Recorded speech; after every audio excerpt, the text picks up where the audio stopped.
Olá, pessoal, dando continuidade aqui à nossa abordagem acerca de exame andrológico e o passo a passo, né? A gente chegou na etapa de avaliação das patologias espermáticas. Então, agora eu quero mostrar para vocês um pouquinho daquilo que a gente pode encontrar de irregularidade com as células espermáticas, né? E o porquê que isso acontece, né? Por que mesmo que a gente cuide de todo o entorno, né, de toda a questão nutricional, de toda a questão da seleção genética, a gente vai encontrar esse tipo de patologia, tá? Bom, os defeitos, né, na morfologia espermática, o que a gente chama de patologia espermática na prática, eles podem acontecer durante a etapa de espermatogênese, tanto quanto podem ocorrer também na fase de maturação espermática, né, depois da espermatogênese. E o que pode causar?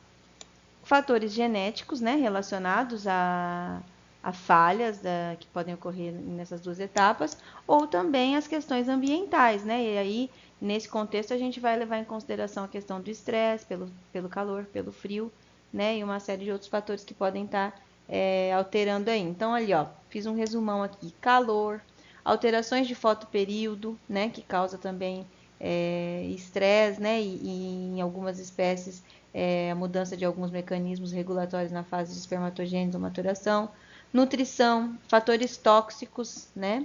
Lesões articulares e doenças em geral, tá, pessoal? Então, assim, uma série de fatores pode estar diretamente relacionado com a incidência de patologias na célula espermática, tá? Do mesmo modo que, às vezes, eu faço a coleta de um garanhão esse mês, né? Faço 2 avaliações consecutivas, em 2 semanas consecutivas, e encontro um percentual alto de células patológicas, né? Que excedem aquela tabela que eu passei para vocês na aula anterior. E aí, o que pode acontecer é que daqui um mês, quando eu volto a avaliá-lo, ele já não tem mais essas patologias. Quer dizer, era alguma coisa local, né, imediata, que estava causando aquele tipo de transtorno, tá? Então, por isso é importante, antes da gente colocar num laudo que um determinado macho não se encontra, um determinado reprodutor não se encontra apto, né, à reprodução, a gente fazer essa avaliação em diferentes períodos, né, porque muitas vezes o que está impedindo aquele animal, né, de estar em uma boa condição para se reproduzir, pode ser algum fator ambiental temporário, né, por isso é importante a gente se assegurar disso. Então, pessoal, para essa avaliação, né, a gente dá o nome de espermograma, né, o que é o espermograma, né, trocando em miúdos? É o exame da morfologia e da alteração de células espermáticas. E é uma das etapas do exame que a gente está aprendendo a fazer agora, certo? Então, é uma das etapas do exame andrológico. Como que a gente... que na verdade são esses defeitos, né? E o que nos sugere que seja um defeito e não uma característica fisiológica da célula, né? Como que a gente pode identificá-los de uma forma geral também? A gente pode observar utilizando aquele mesmo microscópio lá atrás, tá? Uma microscopia simples através de esfregaços corados, né? Então, eu falei para vocês da metoxilina, eosina, né? Da giense, do rosa bengala, que a gente pode estar utilizando para corar essa lâmina, que são métodos que vocês já estão acostumados aí, já viram na patologia, né? Ou ainda, né?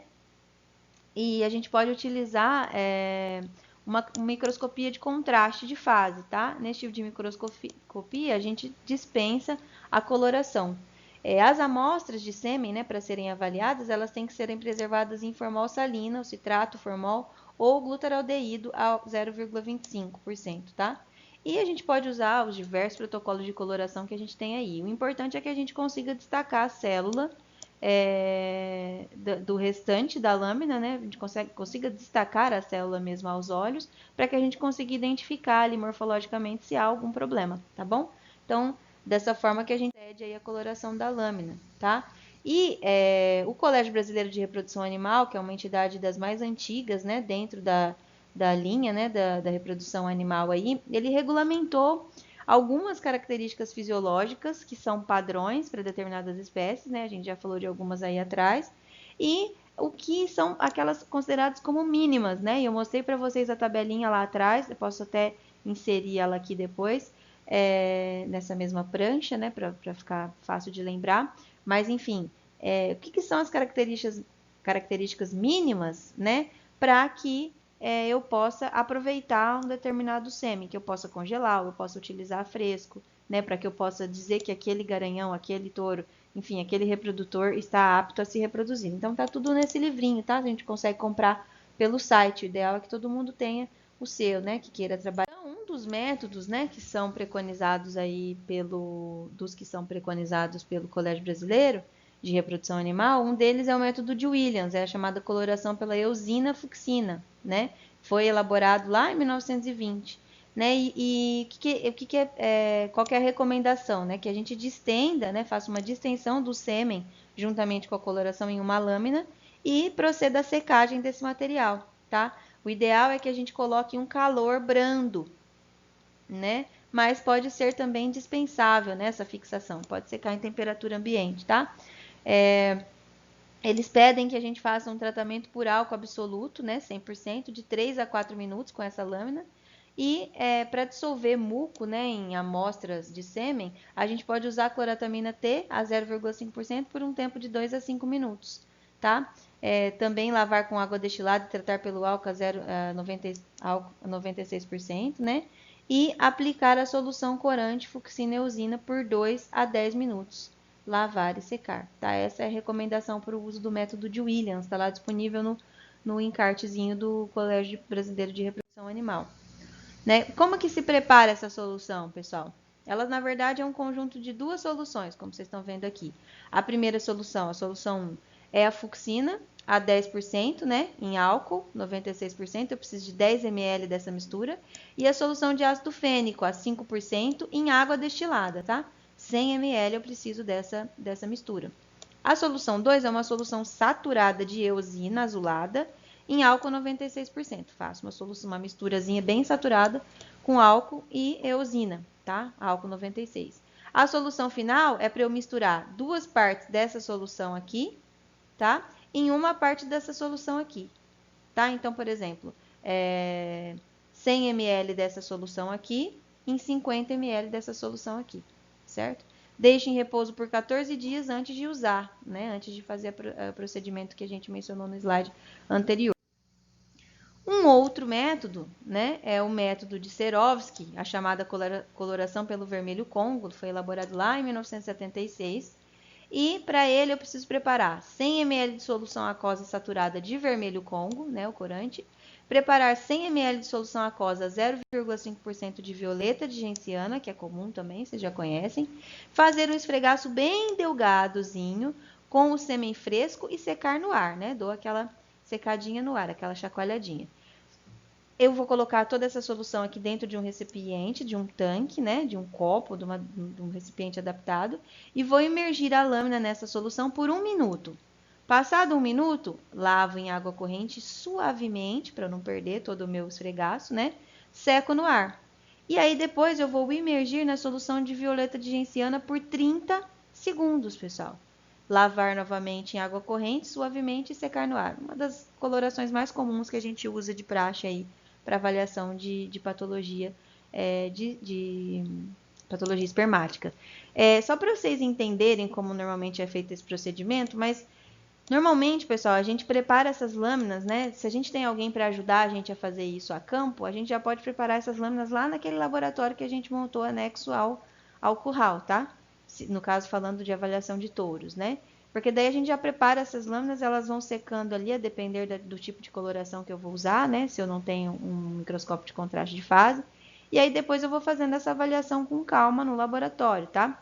Ah, mas é impossível fazer isso no campo, né? Não tem um ambiente limpo o suficiente, não tem um lugar para colocar as minhas misturas, né? A solução para fazer as colorações.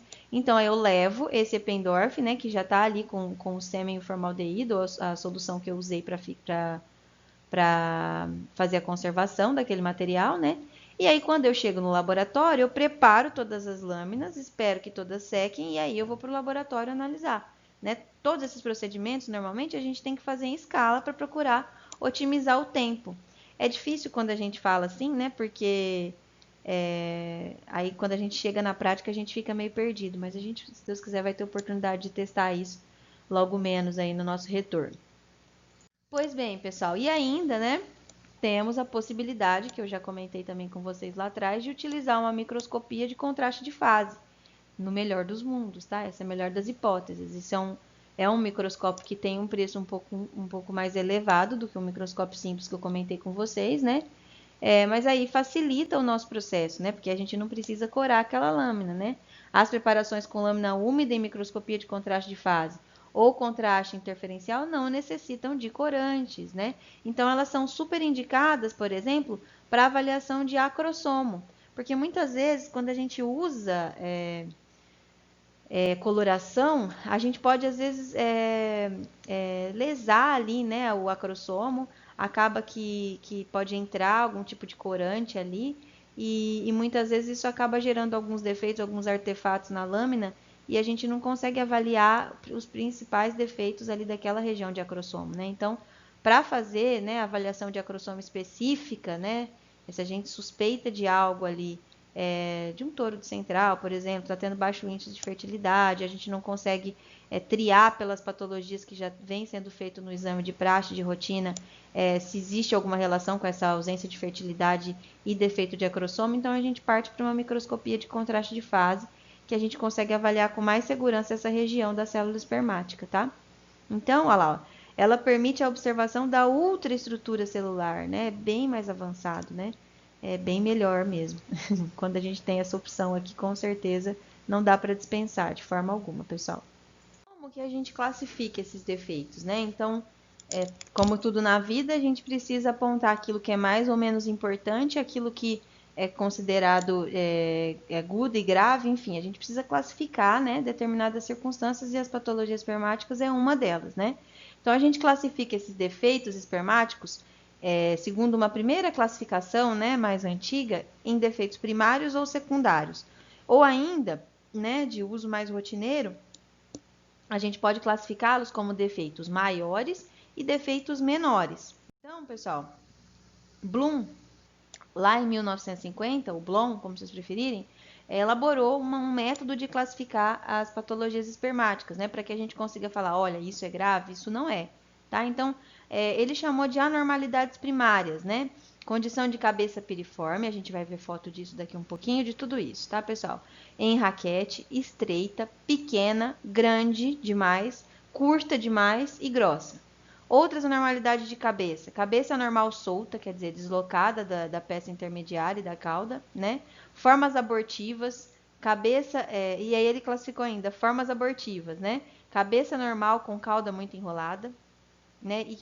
E que isso daqui tem a ver, né, com abortivas, né? Ele relacionou que animais que tinham esse tipo de patologia aqui em excesso tinha relação com fetos abortados, né? Uma malformação embrionária, né? Então, formas abortivas. Cabeça normal com cauda muito enrolada, a cauda não tá lisinha, né? Retinha, como a gente vê na célula normal. Ela tá enrolada nela própria. Formas duplas, né? Duas cabeças, duas caudas. Inserção abaxial, defeitos da peça intermediária, quebrada ao meio, né, dobrada, né? Então isso são anormalidades que ele classificou como sendo anormalidades primárias. E ainda as que ele chamou, né, de anormalidades secundárias, que são a cabeça está normal, só que ela está despregada do restante da peça, tá? Gota citoplasmática solta, né, uma gota solta na peça, né?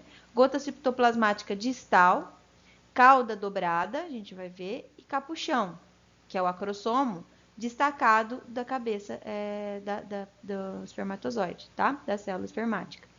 E aí, lá em 1971, ele melhorou isso para nós, tá? Então ele falou assim: bom, pessoal, vamos fazer assim? Vamos classificar em defeitos maiores, que são aqueles defeitos, né, que são graves, né? A gente tem que ter um percentual bem baixo deles, ou zero, para a gente conseguir liberar um reprodutor, né, para o serviço. E quem são esses defeitos maiores? Né? Uma célula espermática subdesenvolvida, menor do que as outras, tá? Formas duplas pode ser, né? São classificados como defeitos maiores. O quinobed-sperm, né? Que a gente vai ver que é um defeito lá da cabeça do espermatozoide, né? Vocês vão ver. O defeito de decapitado, né? O Guernsey, a cabeça decapitada. O diadema, né, que a gente também vai ver lá, o pouch formation, também na região de acrossoma. A cabeça piriforme, né, estreita na base da cabeça, né, de contorno anormal. cabeças pequenas anormais, sem forma similar à fisiológica, né? Ou a cabeça solta, toda anormal e solta. Esse corkscrew defect, né? Também a maioria desses defeitos, todos eles ligados aí à peça intermediária e à cabeça, tá, pessoal? Outros defeitos de peça intermediária, quaisquer que sejam, né? Gotas proximais, que é uma gota, né? Um agregado ali próximo da peça intermediária também. O pseudodroplet defect, que também, né? Relacionado, muito parecido aí com gota proximal na peça intermediária. E cauda fortemente dobrada ou enrolada, que é o chamado DAG defect, né? Que quando ela está bem dobradinha mesmo, bem enrolada, a gente também vai ver situações com esse defeito aqui. Então, todos esses defeitos são classificados como defeitos maiores, tá, pessoal? E estes aqui, né, são os defeitos menores. Então, cabeças estreitas, cabeças pequenas normais, cabeças gigante e curta, larga, cabeças soltas, normais, acrossomos destacados, né? Implantação abaxial, né? Quando às vezes a cabeça está um pouquinho deslocada ali da base da peça intermediária. A cauda, na verdade, né, tá um pouco fora do centro ali, como nas células normais. Gotas distais lá no finalzinho da cauda. Cauda dobrada, simplesmente dobrada, né, ou enrolada. Cauda enrolada na porção terminal, lá na pontinha, tá? E outros defeitos que a gente pode encontrar, né, dentro de uma lâmina, são as formações de medusa, células espermiogênicas, né, que são células da linhagem primária lá, que quer dizer, não terminou o desenvolvimento e acabou sendo liberado no ejaculado, sem se desenvolver, né, sem se transformar em espermatozoide. Isso daqui são formações teratológicas, né, as medusas são formações teratológicas. Problema na formação, então aparece lá uma célula toda fora da realidade, né.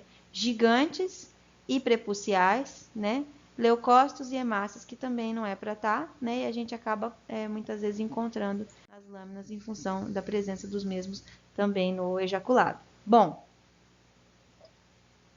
falando agora um pouquinho de defeito de acrossomo com vocês, a destruição do acrossomo, né, e suas lesões podem ser causadas por envelhecimento, choque térmico ou por manipulações inadequadas durante o processamento do sêmen. Então, para começar, eu tenho que me assegurar que a minha coleta foi bem feita e que o processamento daquela amostra até que chegou na lâmina para eu fazer essa avaliação tenha sido seguro, né?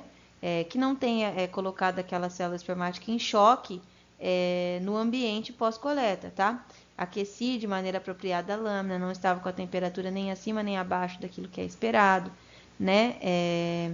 A questão também do envelhecimento, né? Animais mais velhos, né? Eles começam a apresentar com uma maior incidência esse tipo de defeito, tá? Então, essas são as condições que a gente, que são determinantes, né? Para que ocorra o defeito de acrossomo.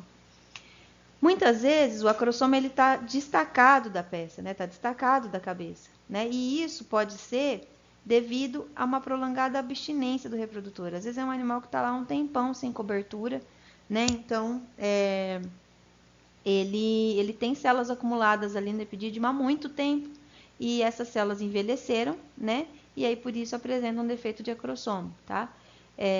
E aí isso também está relacionado com redução na fertilidade, né? Então, quando eu tenho um garanhão, né, um touro que está há muito tempo sem serviço, o ideal é que eu faça algumas coletas, né, esgote esse animal de certa forma, até que eu faça um exame para avaliar de fato a sua eficiência, né, reprodutiva, a sua fertilidade. Porque quando eu faço uma coleta logo após um período longo de descanso, eu posso cair nesse tipo de defeito aqui, né, e acabar inviabilizando o reprodutor de uma forma errada. Então, embora seja de origem primária ou secundária, né, os defeitos de acrossomo, eles são defeitos maiores, né? Então, tudo, eu falei isso com vocês também, tudo que está ali na região da cabeça, né, na região próxima ao acrossomo, são considerados defeitos maiores, certo, pessoal? Então, Purcell, né, e colaboradores lá em 1972, eles fizeram essa ilustração aqui, essa definição para a gente da questão dos defeitos, certo? Então, eu trouxe para vocês aqui uma cabeça normal, só para a gente entender tudo que a gente falou aí atrás. E aqui é uma condição de NAR, né? Que é Normal Apical Ridge, acrossomo normal. Então, nesse caso aqui, eu tenho um acrossomo ali, ó, íntegro, normal, certo? Aí, pessoal, nessa outra situação aqui, eu tenho um DAR, né? Que são irregularidades, né? Que podem estar observadas na margem anterior do acrossomo. Então, eu começo a perceber, ó, que tem uma falhazinha aqui, que ele está irregular, ele não está, né, em toda a região ali de cap, né, bem assim como deveria ser, né, um acrossomo normal. Já nessa terceira classificação aqui, a gente encontra um chamado MAR, né, em que não consigo detectar a estrutura de acrossomo. Então aqui está um vazio, parece que a cabeça tem um corte, né? Perdeu muitas vezes o acrossomo, né? Tem esse corte semilunar que vocês estão vendo aqui pela ilustração gráfica. E aqui, o que ocorreu, né? Nessa situação de lack, a gente tem um loose acrosomal cap. Então, é o desprendimento total do acrossomo, né? Só que daí eu tenho a permanência do segmento equatorial. Então, eu tenho aqui uma estruturazinha, só que ela não é o acrossomo que deveria ser, certo? Então, esses são os defeitos de acrossomo mais comuns que a gente pode encontrar segundo a classificação de Purcell. O DAR é considerado de origem primária, tá, pessoal? O MAR e o LAC são comumente relacionados com anormalidades terciárias, né? Então, normalmente eles acontecem em função de falhas no processamento do sêmen, tá? Mas eles também podem ocorrer durante a espermatogênese, mas é mais comum que aconteça no processamento do sêmen, mal feito, né? Aqui, pessoal, ainda a gente tem, né, uma outra falha aí, né, uma outra patologia, que é o grânulo persistente do acrossomo. Então, isso é uma célula normal, tá? E aqui eu tenho um granulozinho bem na base central ali do acrossomo. Isso, pessoal, é gravíssimo, tá? Causa esterilidade, né? E ele é classificado, caracterizado por um ponto, né? Que ele chama de ponto refringente, bem na margem anterior da cabeça do espermatozoide. Super comum em bovinos, suínos, caprinos e ovinos, tá? E aí, isso daqui nada mais o que é isso aqui, pessoal? É uma projeção de tecido acrossômico, é como se ele tivesse juntado, né? Vocês imaginem quando a gente aperta com os dois dedos, o indicador e o polegar, para espremer uma espinha, né? Então, junta aquela pele e fica uma projeção, né? Para frente. Então, é como se fosse isso, né? Uma projeção do tecido acrossômico, né? E aí faz, então, uma protrusão. Isso é um defeito de espermatogênese, tá? Gravíssimo. Esse tipo de defeito aqui a gente não pode encontrar num reprodutor, num bom reprodutor, certo? Gente, vamos aos defeitos de cabeça e núcleo, né? Então, como a gente viu lá quando a gente falou dos defeitos maiores e menores, nem todos os defeitos de cabeça têm a mesma importância, né? Tem aqueles que estão enquadrados, inclusive, em defeitos menores, tá? Então, por exemplo, cabeças piriformes, né, de contorno anormal, piriformes é com formas variadas, tá, pessoal? Estreitas na base, né, aquelas que formam tipo um triângulozinho na base e depois ficam maiores, elas estão relacionadas com infertilidade, tá? Em elevado número, geralmente elas estão associadas com casos de degeneração testicular e hipoplasia testicular, né? Às vezes o animal sofreu algum trauma, né? Ou até por questão de estresse calórico, né? Estresse térmico, né? E aí desenvolveu essas patologias, consequentemente as células vão começar a apresentar esse tipo de má formação aqui, tá? Esse tipo de patologia. Espermatozoides com formas anormais de cabeça podem ter boa motilidade e acrossomos intactos, do mesmo modo, dessa forma então, ser capazes de fecundar, de penetrar na zona pelúcida. O que vai determinar isso, pessoal? O grau de comprometimento do núcleo, né? Da cabeça como um todo e do núcleo, principalmente, né? Das organelas que estão ali. Então, aqui, ó, quanto a defeitos de cabeça e núcleo, também existe, né, uma normatização aqui, né? Então, isso daqui é uma cabeça normal, como vocês podem ver aqui, uma cabeça piriforme, olha lá, sai totalmente fora do formato, com contorno normal, quer dizer, ela quer parecer normal, mas aí, olha só, umas falhas no contorno, né? E estreita na base, que eu mostrei para vocês, forma-se tipo um triângulozinho e depois ela volta ao normal, né? Então, na base, com a base estreita, como vocês estão vendo aqui. Então, falando aqui de um dos defeitos, né, que envolvem aí a cabeça e o núcleo, pessoal, a gente tem os chamados vacúolos nucleares, né, Paunt, cratera ou defeito de diadema, que a gente mencionou lá atrás. Elas são alterações, né, que foram já observadas em sêmen, né, em espermatozoides de bovinos, suínos, coelhos, equinos e também em humanos.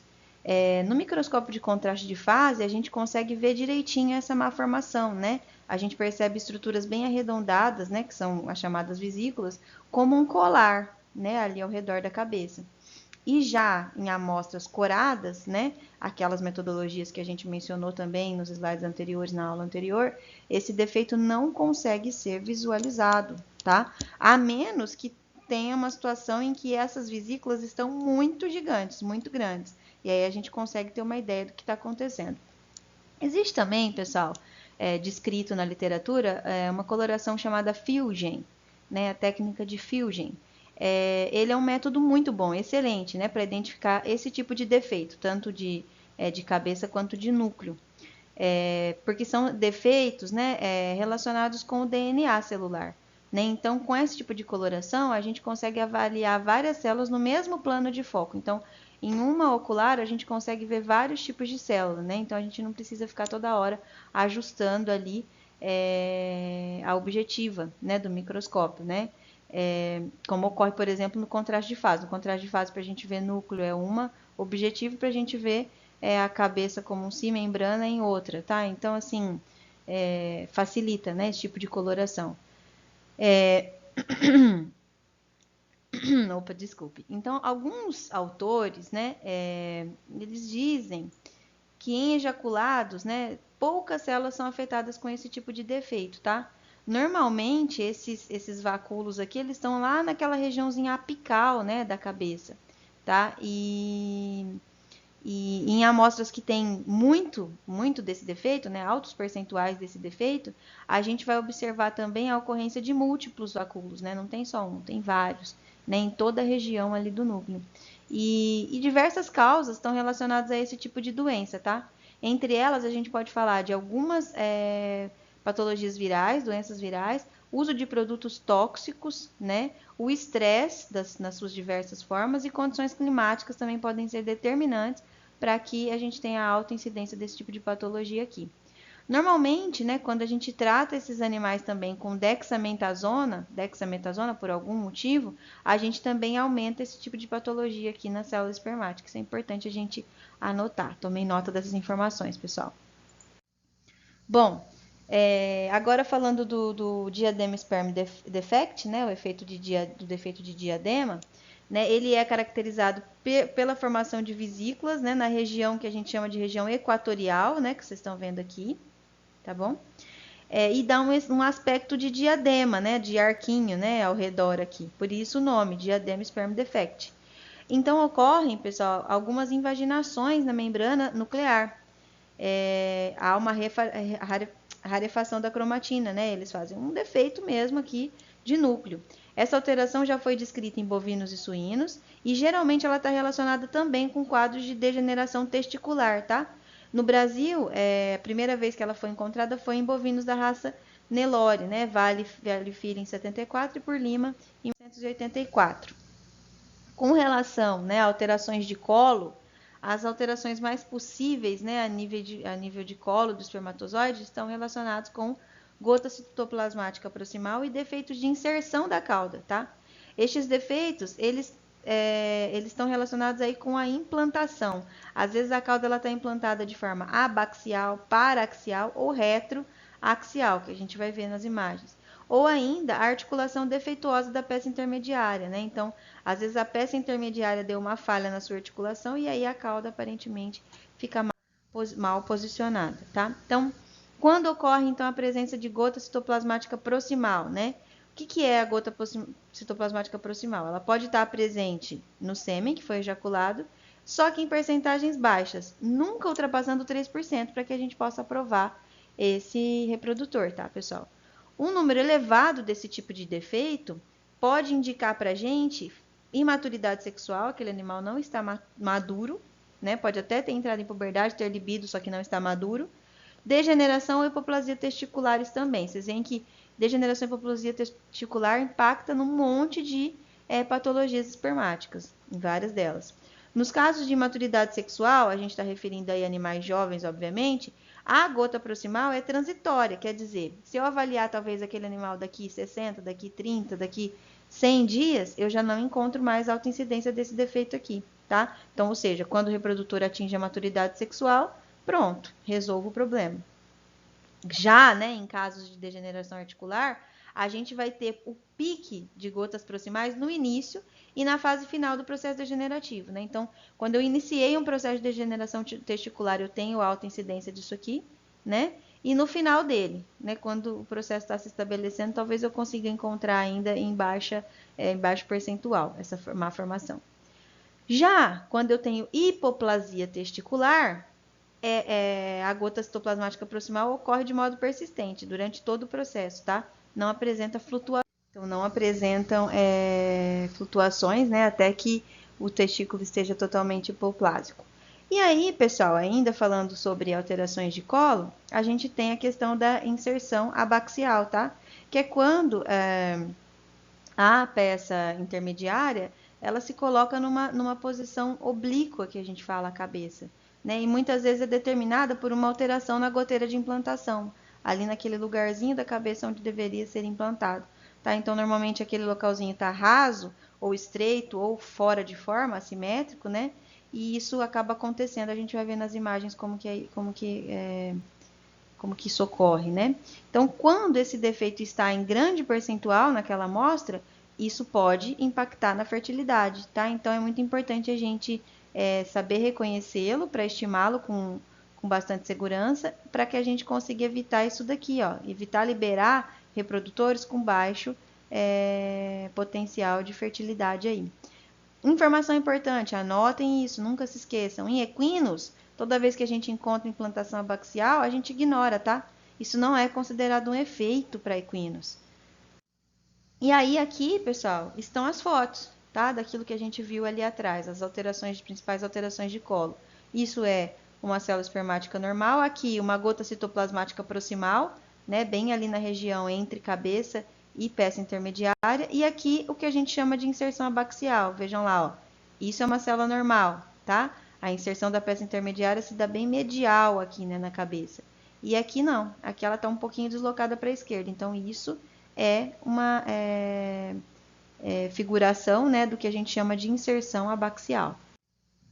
Bom, com relação, pessoal, agora, a alterações da peça intermediária propriamente dita e da cauda, tá? Então, um exemplo delas, né? Peça intermediária em saca-rolhas, ou corkscrew defect, né? Foi descrita por Blom lá em 59, né? E consiste em uma distribuição irregular das mitocôndrias ao longo da peça intermediária. Então, a peça intermediária ela é formada por muitas mitocôndrias, a gente já viu isso, tá? E aí, nesse tipo de malformação, elas estão distribuídas de forma irregular. Então, dá um aspecto de saca-rolhas, né, para a peça intermediária. Isso foi associado com degeneração testicular e descrito também em animais mais velhos, tá? Muitas vezes, a gota proximal, nesse tipo de patologia, ela está presente, ela está lá, como a gente viu ali no slide anterior. E aí, a disposição anormal dessas mitocôndrias impede, então, que essa gota seja liberada, tá, pessoal? Como eu não tenho ali uma peça intermediária íntegra, aquela gota não consegue sair dali. Então, quer dizer, se acumulam defeitos numa mesma célula, tá? Isso inviabiliza mais ainda a atividade dela. Então, além de todos esses, a gente ainda tem a pseudogota, né? Que é muito semelhante à gota citoplasmática, tá? Mas com a microscopia eletrônica, a gente percebeu que ela ocorre na bainha mitocondrial, tá? Ela não está simplesmente relacionada ali ao ápice da peça intermediária na inserção com a cabeça, tá? Então, ela está envolvendo ali a bainha mitocondrial. E foi descrito inicialmente em touros holandeses, possivelmente tendo um caráter genético, tá? Ó, da importância da gente não multiplicar o excesso desse tipo de patologia aqui, tá, pessoal? Além disso, a gente ainda tem o Stump Sperm Defect, que nada mais é do que a fragmentação e desorganização da peça intermediária, tá? Então, a peça intermediária ela vai estar mais curta do que o normal. Muitas vezes ela se apresenta apenas com uma estrutura arredondada e não tem cauda, tá? Normalmente, esse defeito está associado com outras alterações da peça intermediária, tá? Que podem ocorrer. Os defeitos anteriores, inclusive, que nós já mencionamos, tem caráter genético, foi primeiramente identificado em Shorthorn, Ayrshire, holandês, Gyr e Hereford, em bovinos. E as duas últimas raças, né, Gyr e Hereford, em reprodutores nacionais, tá? Então, ele havia observado, né, nesses trabalhos internacionais, a identificação dessa patologia e resolveu testar nos rebanhos que a gente tinha aqui no Brasil, em 76 e 77 e observaram que também apresentam esse tipo de malformação. Agora a gente fala um pouquinho, né, da gota citoplasmática distal. O que seria a gota citoplasmática distal, né? É aquela mesma estrutura, né? Mas ela fica na porção distal, né? Então, normalmente ela é liberada espontaneamente do espermatozoide quando eles vão se misturando, né? Os líquidos das glândulas anexas, né? Durante a ejaculação. E a presença da gota distal está relacionada com a disfunção epididimária. Por que quer dizer? Quando o espermatozoide chega lá no epidídimo, né? No momento em que ele inicia seu processo de liberação ali, ele tem que eliminar essa gota distal. Se não está eliminando, tem uma disfunção epididimária, tá? Então, pode também estar relacionado com redução da fertilidade, né? Mas também ocorre em amostras normais, tá? Pode ser que passou batido, né? Uma ou outra célula. Por isso que o percentual delas é importante definir para a gente saber se isso é patológico ou não. Certo, pessoal? Aqui, então, as imagens, né? Para a gente qualificar aqui, né? Exemplificar, na verdade, né? Essas patologias que nós mencionamos. Então, aqui uma peça normal, uma peça intermediária em saca-rolhas, né? Que foi o que eu falei para vocês. A pseudogota, né? Que fica ali mais na parte central, né? Da peça intermediária. Envolve a mitocôndria, como a gente falou lá atrás. Aqui, né? O stump sperm defect, né? Eu não tenho nem cauda, né? Então, a peça intermediária subdesenvolvida ali, um defeito gravíssimo, tá? E aqui a gota distal, tá? A porção final ali da peça intermediária, já iniciando com a cauda, tá, pessoal? Então, isso daqui pode ser comum, né? Em baixos percentuais, em baixas. E aí, agora a gente fala um pouquinho, né, de defeitos de cauda. Diversas, né, patologias podem acometer essa estrutura, né?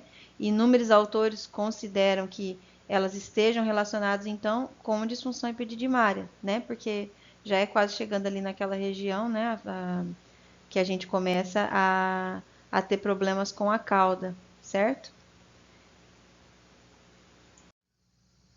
Um dos defeitos é a cauda simplesmente dobrada, ou bent tail, né?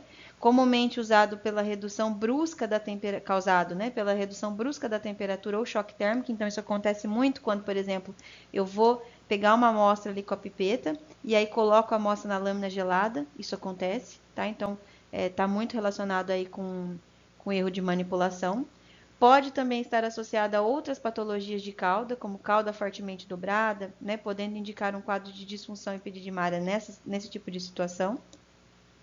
É comum que a gota distal fique retida no ângulo formado pela dobra da cauda, então vocês imaginem, né, que aqui a cauda dobrou, tá? Então aqui, cauda dobrou. Aqui é a inserção, né? Aqui, peça intermediária, cabeça. Tá meio mal desenhado, mas só para vocês entenderem. Então, aqui, cauda simplesmente dobrada. E aqui, ó, eu vou ter a gota, né? Aquela gota distal no final, tá? Então, normalmente isso ocorre dessa maneira aqui, tá, pessoal? E se associado, né? Nesse tipo de situação aqui, normalmente a gente desconfia também de disfunção epididimária, tá, pessoal? Quando eu tenho uma cauda dobrada simples, sem gota distal, por exemplo, muito potencialmente foi um erro de manipulação da amostra antes da análise. Bom, aí a gente tem a cauda fortemente dobrada ou enrolada, que é o chamado DEG defect, né? É também um defeito de caráter hereditário, foi identificado lá na década de 60 por Blom, né, em um touro Jersey chamado DEG, por isso que ficou DEG defect, tá? É caracterizado por um forte enrolamento ou total dobramento da peça intermediária e da cauda espermática, né? Então, acontece a ruptura, inclusive, das fibrilas, tá? Foi identificado em outras raças bovinas, além da Jersey também, né? E ela ocorre durante o trajeto dessas células espermáticas no epidídimo, enquanto ela está passando pelos ductos epididimários. Foi também associada com altos teores de zinco no plasma seminal, né? Então, há indícios de que quando há zinco em excesso no plasma, a gente consegue encontrar mais esse tipo de patologia aqui. Em suínos, ela poderia ser ocasionada, por exemplo, por alterações nas estruturas dos flagelos, né? No Brasil foi detectado por vários autores. Garcia, lá em 1971, Vale Filho. Então, acontecem algumas alterações na estrutura do flagelo, de tal modo que, ao se movimentar, né, a cauda se dobra e não consegue retornar no formato que seria o fisiológico, tá? Então, aqui, cauda enrolada na porção terminal, nessa imagem aqui, opa, desculpa, na porção terminal, cauda dupla, né, que pode ser uma forma teratológica que a gente não está vendo aqui, mas enfim, olha só. Aqui eu tenho uma célula normal, né, cauda simplesmente dobrada, que foi aquilo que eu desenhei para vocês, eu posso ter gota aqui, né, enrolada na porção terminal, ou a fortemente dobrada. Então, olha isso daqui, ó, isso daqui é uma cauda fortemente dobrada, né, não é incomum a gente encontrar isso aqui não, vou mostrar imagens depois para vocês, microscópicas, para vocês enxergarem. E aí aqui, ó, como eu falei, né? Então aqui, uma cauda fortemente dobrada. Olha como que fica a estrutura do espermatozoide, da célula espermática na lâmina, pessoal, lá no microscópio. Aqui de novo, cauda fortemente dobrada, né? Gota distal, aqui a gota, ó, peça intermediária, gota distal e a cauda, tá? Isso lá em sêmen de ovino, tá? Agora vamos lá, ó. Outros elementos, né, que é aquilo que eu falei para vocês, que a gente também pode encontrar numa lâmina, numa análise de patologia espermática. Então, outras coisas que a gente pode encontrar, né, a gente tem que citar tudo isso no laudo, né, e a quantidade expressa, ela tem que ser rara, né, frequente ou muito frequente. Então, por exemplo, no laudo eu vou colocar lá os defeitos maiores, os menores, especificar quais são e o percentual, e os outros elementos. Os outros elementos, ele tem que constar no laudo como sendo raros, frequentes ou muito frequentes, né? E pode ser que eu precise de uma coloração específica para fazer o diagnóstico diferencial entre alguns tipos celulares, né? Principalmente quando envolve lá células sanguíneas, células do sistema de defesa, tá? Mas a gente conseguindo identificar poucos elementos é o suficiente para a gente já colocar no laudo. Em situações adversas, em que a gente percebe muitos elementos, a gente precisa se certificar de quais são eles. E aí a gente utiliza coloração específica de acordo com a suspeita, tá? Quem que são essas chamadas medusas que eu mencionei para vocês lá atrás, né? Elas normalmente estão relacionadas com degeneração testicular grave, tá? Então, o núcleo, né, da célula espermática é constituído por uma célula de linhagem espermatogênica, as espermatogônias, né, aquelas células iniciais. E aí essas células elas acabam se desprendendo do epitélio, né, cai lá no túbulo seminífero, chega até os ductos eferentes, e aí esses ductos eferentes, gente, são ricos em células ciliadas. Essas células, né, com o núcleo maior, acabam atraindo esses cílios que estão perdidos ali, né, dos ductos eferentes e aderindo, né, esses cílios, né? E aí, por conta do processo de descamação que está provocado pela própria degeneração, né? Então, o ducto eferente está se degenerando e aí solta os cílios se prendem a esse núcleo dessa célula de linhagem primária e forma essa estrutura exótica que a gente chama de medusa, né? São raríssimas, mas podem ser visualizadas se elas existirem de uma forma muito fácil, tanto na lâmina corada como nas preparações úmidas também, né? Para contraste de fase.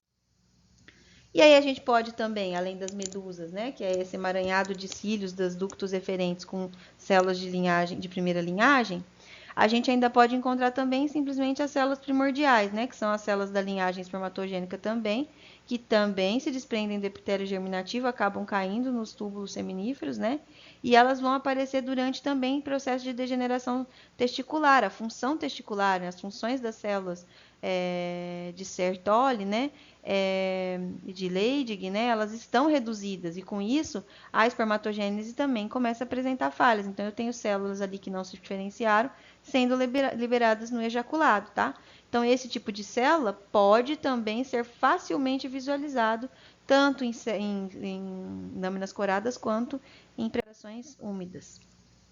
Falando agora das chamadas células gigantes, né, que a gente também pode visualizar na lâmina, normalmente elas são multinucleadas, enxergo mais do que 2 núcleos, também ocorre esse incidente, né, elas se desprendem do epitélio germinativo, e aí acaba que várias delas podem se fundir, né, essas células de primeira linhagem, e aí então elas se transformam em células gigantes, né, então podem ser 1 ou 2 células de linhagem espermatogênica, e também estão relacionadas com o processo de degeneração testicular.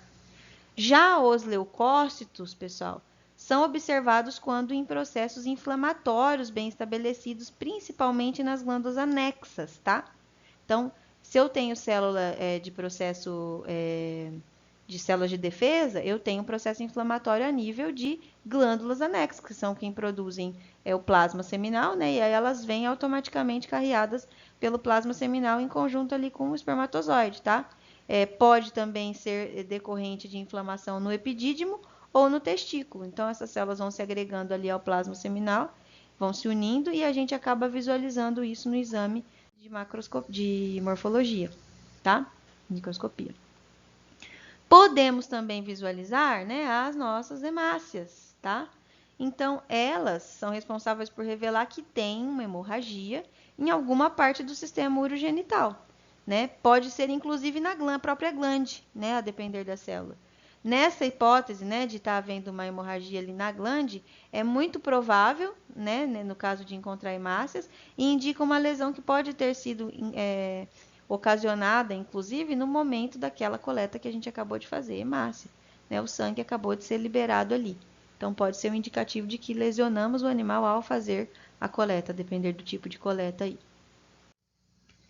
Células epiteliais, é comum da gente encontrar, né? Com qual frequência, né? O que elas representam? Elas representam um processo de descamação do sistema urogenital, tá? Então, a presença não tem um significado patológico. Nós sabemos que a mucosa, né? As células, elas estão sempre em processo de renovação, né, pessoal? Então, estão sofrendo descamação, né? Para novas células serem formadas. E com isso, algumas células epiteliais são eliminadas. É comum a gente encontrar célula epitelial numa lâmina, no esfregaço, né, com uma amostra de sêmen, né? Então, não é uma patologia, só para vocês marcarem aí também, nunca mais se esquecerem. Agora, falando em geral, né, desses outros elementos que nós mencionamos. Normalmente, né, num reprodutor sadio, eles estão ausentes. Muito difícil a gente encontrar. Particularmente, eu acho que eu peguei outros elementos. Não, eu já fiz alguns experimentos em que a gente avalia muito sêmen criopreservado, né? A gente descongela a paleta para analisar, então já vi vários outros elementos. Mas assim, em amostras de exame andrológico a campo, pessoal, é difícil. Só realmente se o animal está muito mal cuidado, né? E tem algum desses processos inflamatórios ou degenerativos que a gente mencionou lá atrás. Mas a sua presença é indicativo de existência de lesão em alguma porção do sistema genital, tá? Então, fica ao critério do técnico, do andrologista, do médico veterinário, interpretar o significado da presença dessas estruturas. Se eu tenho degeneração testicular, a gente já vai pegar essa degeneração lá no exame clínico, físico, né? Então, a gente já vai sabendo, a gente vai fazer a análise da patologia, da morfologia espermática, já sabendo que a gente pode encontrar células desse tipo, né? Que a gente mencionou aí acerca dos outros elementos. Bom, agora quero mostrar para vocês aqui algumas imagens, só para a gente fixar o que a gente falou até agora. Vocês vão ter que voltar nessa aula várias vezes, é muita informação, né? São muitas patologias. Até eu não quis que ela ficasse tão extensa, procurei resumir ao máximo o meu assunto, para justamente vocês terem tempo hábil para voltar nela, né? Porque vai ser muito importante a gente fazer isso para fixar. Principalmente a gente não estando em condição de fazer uma aula prática paralela a ela, que é de extrema importância, tá? Então, aqui, ó, a gente tem lá uma célula espermática, tá? Com uma cabeça piriforme, fora do normal, ela tá mais estreita um pouquinho. E aí eu tenho aqui talvez até uma estrutura diferente, né? Um outro elemento na região da cauda, um artefato. Aqui eu tenho um defeito de peça intermediária, vocês estão vendo que a peça ela tá encurtada e mais arredondada, né? Também uma cabeça piriforme, vocês veem, na mesma lâmina, né? Alguma coisa está acontecendo de ruim aqui com esse reprodutor. O que mais, pessoal? Aqui, cauda fortemente dobrada, esse eu já mostrei para vocês lá, né? Essa é uma lâmina de um ovino. Cauda fortemente dobrada, gota distal, tá? Agora lá, num bovino de novo, né? Delgado, né? A cabeça delgada, uma célula espermática subdesenvolvida, olha isso aqui, né? Toda estranha, né? Aí aqui eu tenho um mar, né? Defeito de acrosoma, que a gente consegue enxergar lá, né? Aqui, cabeça piriforme novamente, né? Olha lá, diferente dessa aqui, tá vendo que ela dá uma bauladinha aqui, ó? Estranha. Bovino. No ovino, gota distal, peça intermediária e a gotinha no final. De novo, gota distal. E aí aqui, isso é uma prancha publicada nesse paper lá em 1982, é bem antigo, mas é atual, tá? Porque não mudou. Então aqui, vocês vão ter que abrir depois esse PowerPoint, né, em PDF, para vocês aumentarem e enxergar melhor essas imagens. Eu não pude deixar de colocar a descrição para vocês terem isso também. Então, aqui a gente tem, né, vários espermatozoidezinhos normais, tá? Aqui, ó, B, eu tenho várias gotas livres. C, tem aqui, ó, espermatozoides com anormalidades primárias, cabecinha piriforme, né? Vocês vão identificar isso mais de perto. Eu deixei para vocês fazerem um exercício mesmo, testar. Não vale nota, mas é importante a gente estudar, mesmo que não tenha uma atividade coordenada valendo nota, tá, pessoal? Aqui, D e H, a gente tem anormalidades secundárias nessas peças. Vocês vão ver, olha lá, cabeça solta totalmente da cauda, né? Aí depois a gente tem E, né, alguns espermatozoides com gotas proximais. F, gotas distais, tá? G, aqui, né? Cauda dobrada com gota, como vocês estão vendo aqui, né? H, acrossomas livres, ó, fora ali da célula, tá vendo? Fica bem fácil da gente entender com essas imagens, né? I, aquilo que a gente chama de formações ciliares, né? As medusas, que são células de primeira linhagem acrescidas dos cílios dos ductos eferentes, que se soltam, as medusas. K, as células epiteliais que estão ali, né, podem ocorrer. L, células de linhagem espermática, né, as células de linhagem primária, lá, ó, dispersas também. M, hemácias. E N, alguns piócitos, certo? Então, só para ilustrar e a gente ter essa informação aí também para vocês agregarem aí e voltarem para estudar algumas vezes. Baixem o artigo também, pessoal. Se vocês digitarem uma palavra-chave, espermatozoides, né? E o nome do autor, vocês vão encontrar esse paper na internet. Isso daqui é bom para a gente deixar sempre na bancada, né, de quem faz a avaliação espermática, do lado ali, em plastifica, né, e deixa ali do lado do operador da máquina, do microscópio. Então, aqui tem todos os tipos de defeito, dividido por peças, né, acrossoma, cabeça, peça intermediária e defeito de cauda. Então, é bem didático, facinho da gente entender também. Não vou repetir todos os defeitos com vocês, né? Isso fica também como um anexo aí para vocês estudarem e usarem na prática de vocês. E aqui de novo, né? Isso aqui também eu já usei isso aqui em bancada. Trabalhei no laboratório uma vez na Embrapa, lá no Senargem, em Brasília, que a gente tinha isso daqui na bancada para fazer avaliação. Gostoso, né? Tá vendo? Ó, em contraste de fase, então a gente consegue ver bem nítido o defeito, fica muito parecido com o que a gente encontra na prática da função mesmo, tá? Então acaba não tendo erro, né? Não tem erro. Então aqui estão os principais defeitos. Bom, pessoal, sobre patologia espermática era isso que eu tinha para falar com vocês. Espero que vocês aproveitem esse conteúdo de forma apropriada e revisem, né, várias vezes. Bom trabalho, bons estudos e até a próxima.